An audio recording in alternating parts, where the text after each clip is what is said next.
What's going on, everyone? And I'm back at it at the garage. So with all these upgrades which I've recently done, it became apparent that the original clutch, it needs change. It's a bit tired, so I'm back at it, and I'm gonna be going through the process of replacing the clutch on the E46 M3. So it's gonna be interesting because I don't have access to a lift, so we have to do it the old-fashioned way, which is on jack stands and other things that typical home garage might have. So first and foremost, the best thing you could do for this job is you could make sure you could lift the car as high as possible.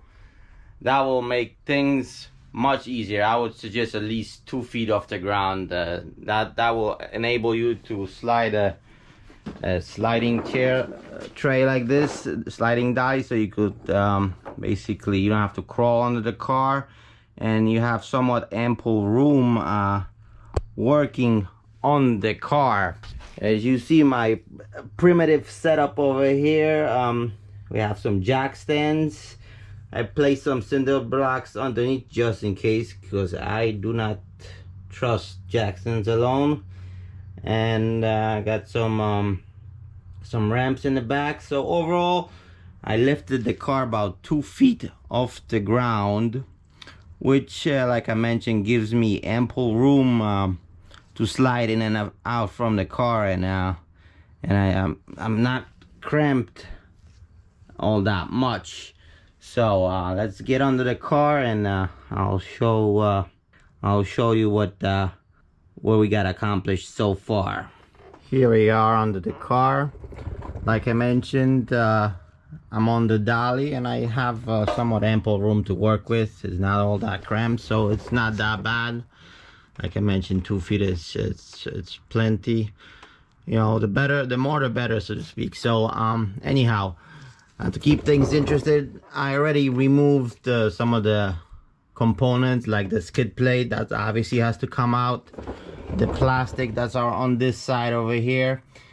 We're gonna be removing the section 1. I'm gonna remove section 1 and 2 of the exhausts in one piece, because the bolts are somewhat shot on the end connection of section 1. So I might change it when I take the whole section 1 and 2 one piece out. But anyhow, I'm gonna take that out for now, and then we're gonna get to the actual process of dismounting the transmission from the actual car, because I don't think anybody wants to see me dismounting an exhaust. That's pretty straightforward. If you have trouble dismounting the exhaust, I probably would not suggest you do the clutch by yourself.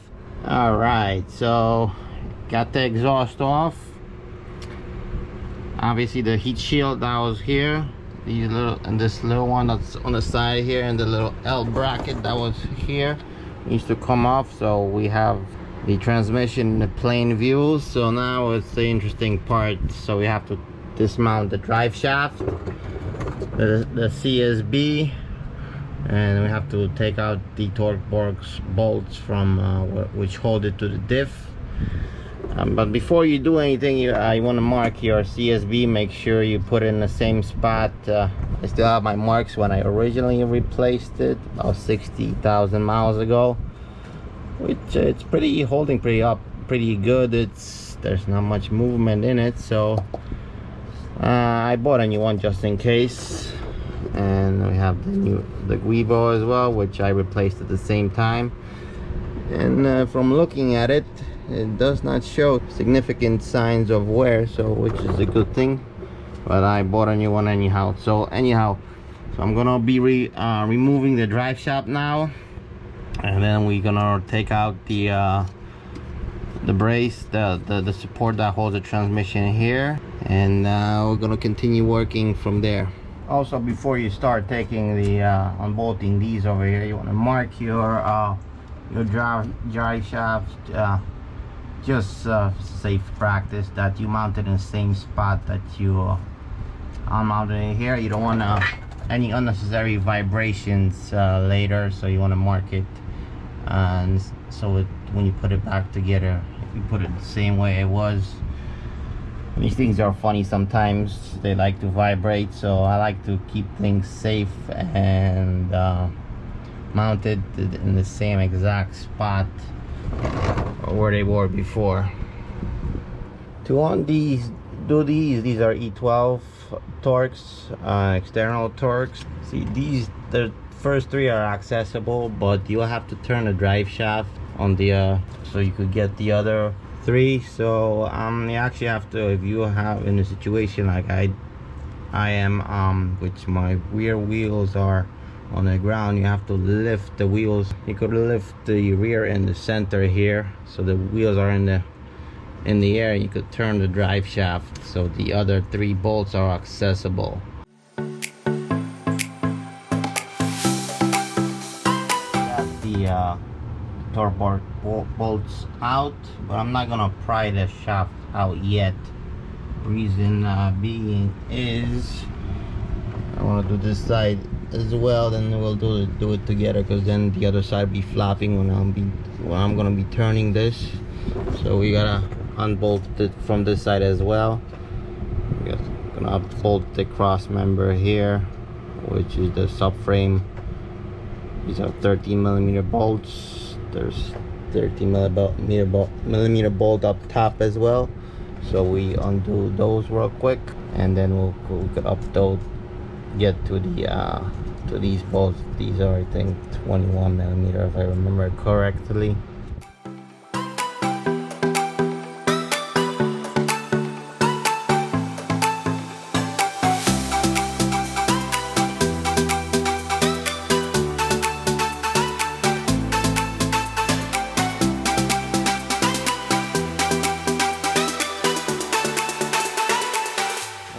The drive shaft bolt loosened. As you can see, I loosened the tranny, and it's just hanging. You actually want that to be hanging, because you want access. There's two bolts on the top of the transmission. When we get to them later, you need access to them, so you want the tranny to be hanging. So that's okay if there's nothing is going to drop on you, because the engine is holding it in place. But over here, you want to remove this now. You want to get a bag, because when you pry this open, there's grease in there, and you want to put something so there's no dirt that gets into the inside. So you want a clean bag, and you want to pry it this way. There's no contamination gets into that grease that's in there.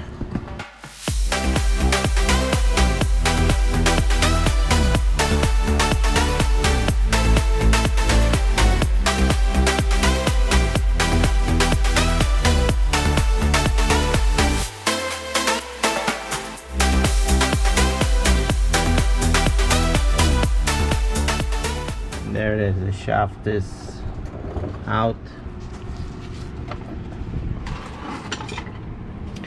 I put the bag over the grease part, so now we could start taking the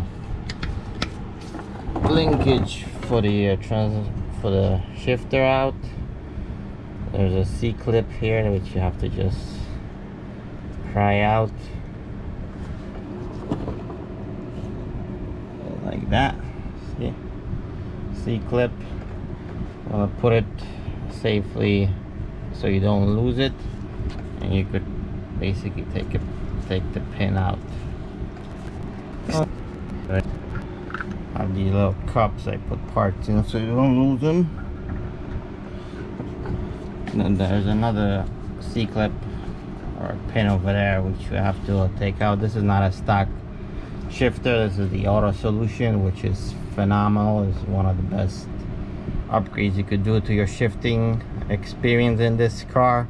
The shifts are nice and precise, and have a nice weight to them, which is very nice. The stock shifter is rather soft and not precise, so to speak. So I definitely recommend this upgrade. The selector rod, there's a little pin you gotta pry up over there with a screwdriver, and then once you pry it up, it just comes out like that. Now you can see there it is. So now the linkage is basically free. So now we could go ahead and start unbolting these. I believe these are E10, there's E14, and the starter has E12. So let's do the bottom part first, and then we'll take care of the top first, and unbolt these sensors.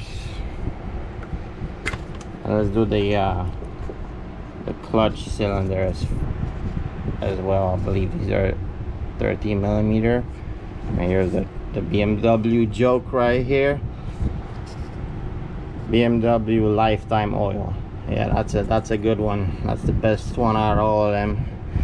Try running a transmission with the original oil for 150,000 miles. You see what happens. Definitely do not recommend that. So yeah, but anyhow, let's start unbolting these bolts right there and these right here.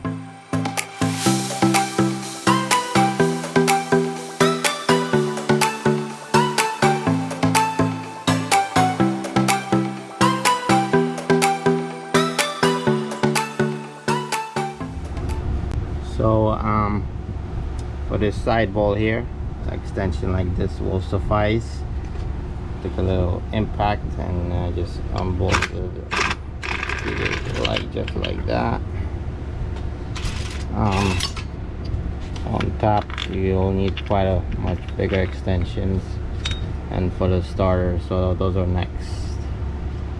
Unfortunately I can't film all that stuff on top because there's no way to even see it, but it's manageable. I'll demonstrate what kind of extension you have to use to get to the top bolts.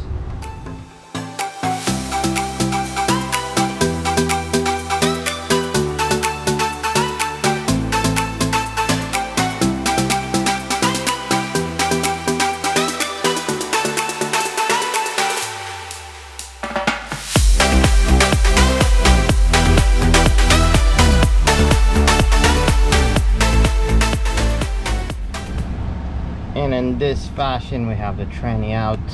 Boy, it took some wrestling, especially I have these O2 sensors here. Should have taken them out. Hope I didn't damage them, but hey, we'll see. But let's take the pressure plate off and see what's the wear on the clutch. And we got the flywheel off. Straightforward. You just unbolt these bolts. These are 19 millimeters. It'll just come right off. So now I notice we have the rear magazine seal, which I'm gonna be replacing as well. It's pretty I was pretty surprised because I thought it'd be leaking more at 152,000, but it's only a little bit sweating over here, so that's not too bad. So just replace it, might as well. We're here, so I'll replace this as well. But let's take a look at the flywheel and the pressure plate. So here we have the old pressure disc.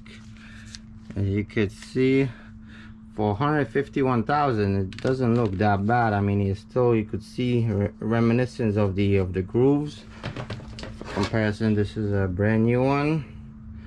It's a lock clutch kit, so it's not that worn, but it's definitely the issue here was the flywheel. Oh, look at this. It's another way of telling that you have a bad flywheel is the outside edges of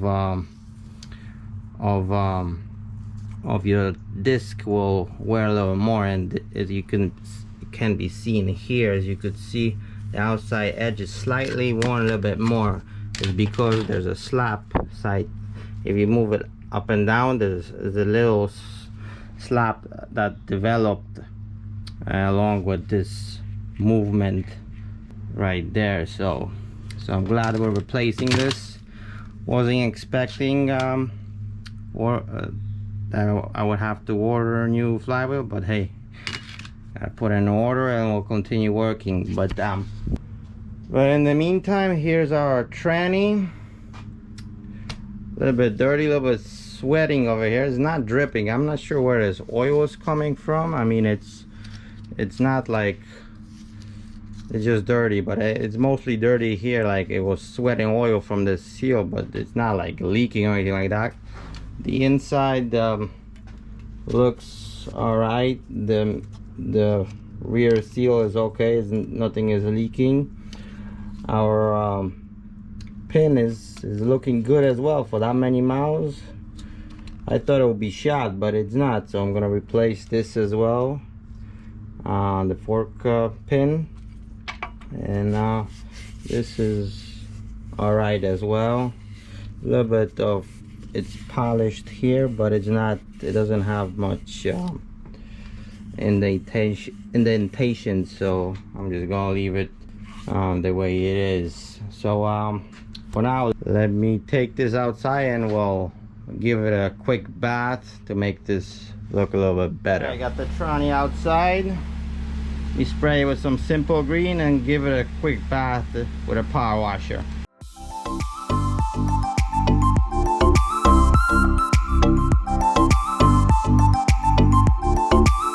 Alright, let it soak for a few minutes and we'll give it a bath.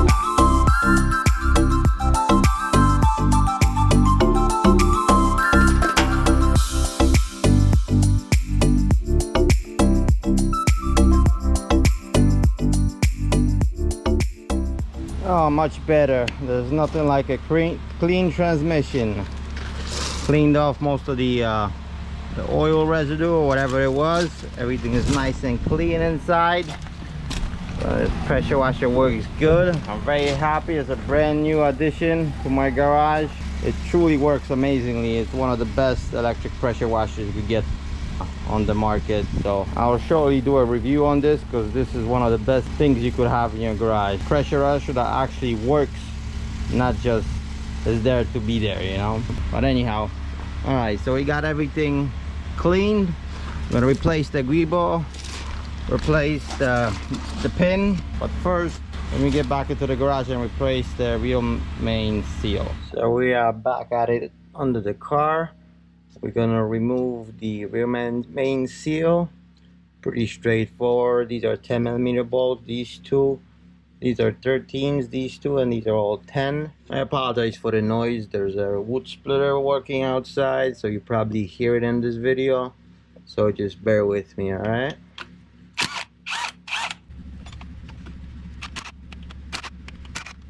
So once you remove the bolts, you want to pry it from this side a little bit.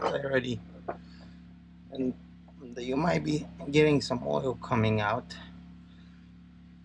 on the side here, as you see. Be very careful, because you don't want to damage the oil pan. I replaced my bearings not too long ago, so my oil pan is not that old. I mean the oil pan gasket, I mean. Kind of pry it and it'll fall right out. There you go. Got the oil seal on the bench, so we gotta press this out, the old seal, because this is going back in. So just place it on something that has leverage. I'll just press it right out with just pop it right out with a hammer on this side. Got the seal out, cleaned it with my favorite cleaning solution, which is simple green, nice and clean. So now we're gonna open our first package from FCP Euro with bag of goodies, which the first thing would be our rear main seal, and let's see what else we got here. we got the gasket that goes for in the back of this. So let's install this real quick.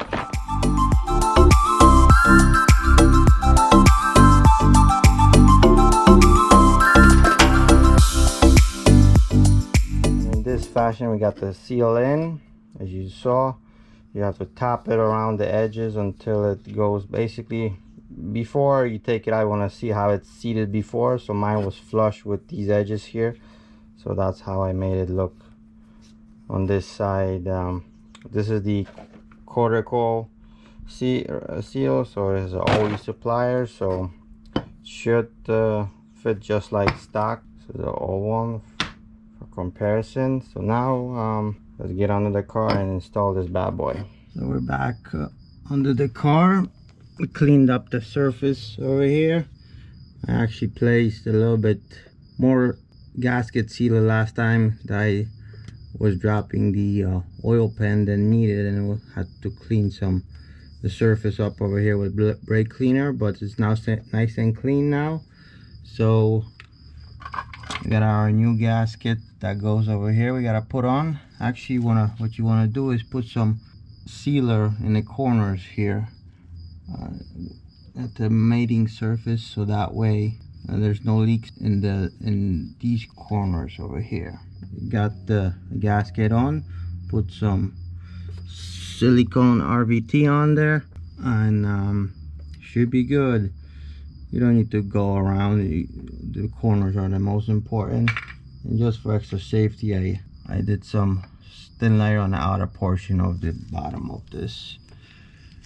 They say it's not needed, but I'm kind of paranoid when it comes to gaskets, so I just did it just in case.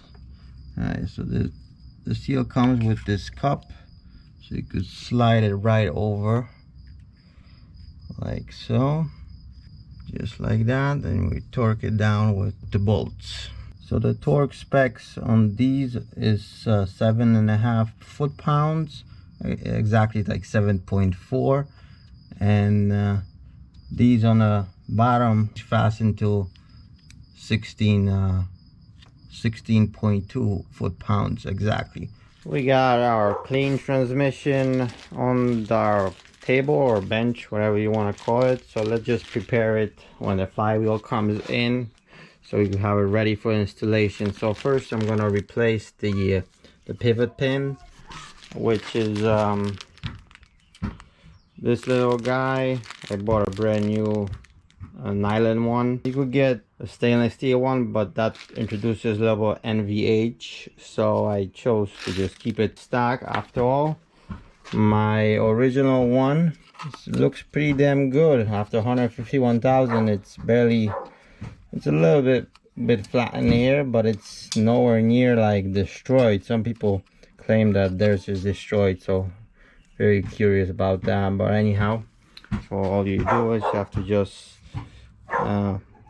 get something long and just with a hammer just push it out from this side.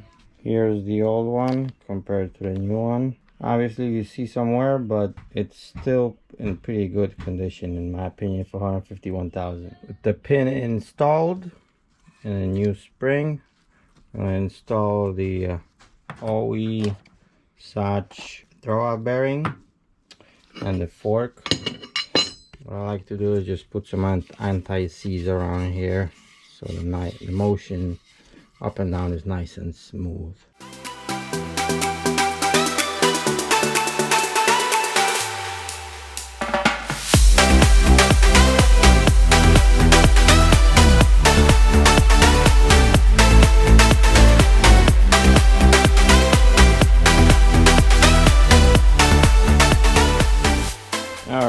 So installed the new Weebo as well, torqued it down to 77 foot-pounds. This side is all set. Also refilled the tranny with new oil, since it's much easier to refill it now than it's on the car. I use the TF LT2 BMW spec for obvious reasons. People who are familiar know that these trannies are funny when it comes to oil, and the synchros are very sensitive, so I stick with the original with great results. And the inside we have the new parts replaced as well. So until the flywheel comes in, that is it. That is all that we could do. That'll be it for this episode. Stay tuned for the next one, and I'll catch you soon.